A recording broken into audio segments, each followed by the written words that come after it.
Ever had a neighbor who thought they could mow your lawn? Join me on my journey of reclaiming my space, complete with unexpected twists and a touch of revenge.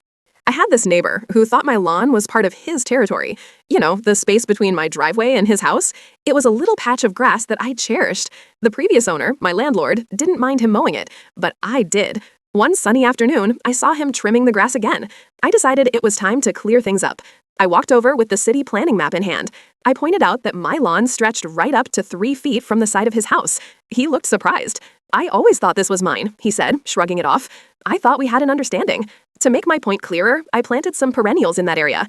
I added lilac runners from my sister's garden, along with some black-eyed Susans and echinacea. They were still young and hadn't bloomed yet. Then, disaster struck. He mowed down my little plants, right alongside my grass. I felt my frustration rising. When I confronted him about it, he played dumb, pretending he didn't know the boundary. It was frustrating because homeowners really need to protect their space. That night, I had a little idea.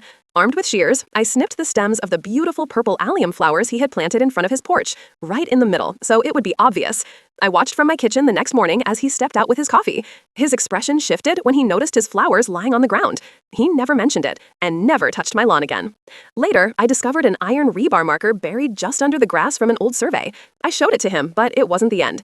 A few years later, I decided to get a professional survey done. I wanted to put up a fence because neighbors were using my driveway as a shortcut. The survey revealed I was right about my boundary on one side, and surprisingly, I had more land than I thought on the other side. Now I have a lovely fence, and I can finally enjoy my space peacefully.